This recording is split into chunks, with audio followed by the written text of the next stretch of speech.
મારા માટે તો બહુ ગૌરવની વાત છે કે અમારા વતનના ભાઈ દલપતભાઈ અને અહીંયા જે એમની જે સુવાસ જે પ્રસરાવી છે એ ક્યારેય ન ભૂતો ન ભવિષ્ય.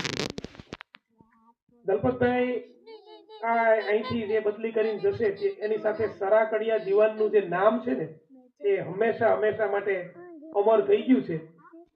અને અહીં કરતા પણ જો સારું કામ કરશે તોય કહેવાશે કે ભાઈ આ ભાઈ પેલા ક્યાં હતા, કે ભાઈ સરાકડિયા દીવાન થી આવ્યા.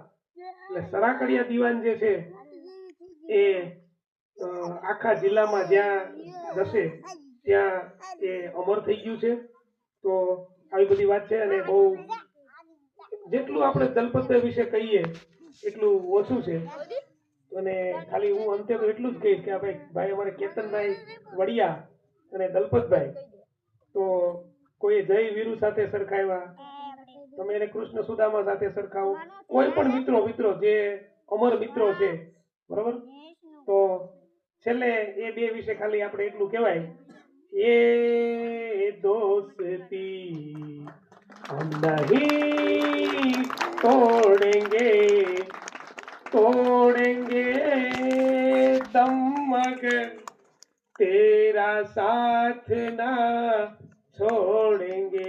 આપણે જે દ્રશ્યો જોયા હતા ભાવુક દ્રશ્યો એ એમનેમ નથી આવતા હોતા, આ તો સાહેબ હૃદયમાંથી નીકળે. આ ઓલું જગદીશભાઈ બેઠા ને એટલે મને યાદ આવ્યું, જગદીશભાઈ ખલીલનો એક શેર છે કે ખાલી ગઝલ હોય તો ફટકારી મારીએ, આ તો હૃદયની વાત છે, હાફી જવાય છે. એટલે આવી બધી વાત છે. ખૂબ ખૂબ ધન્યવાદ. અને ભાઈ દલપતભાઈ ખૂબ સરસ પ્રગતિ કરે, અહીં કરતા પણ વિશેષ કામ કરીને બતાવે અને સરાકડિયા દીવાનનું નામ એ રોશન થાય એવી ભગવાનને પ્રાર્થના કરી અને મારી વાતને વિરામ આપું. ધન્યવાદ. રવિભાઈ.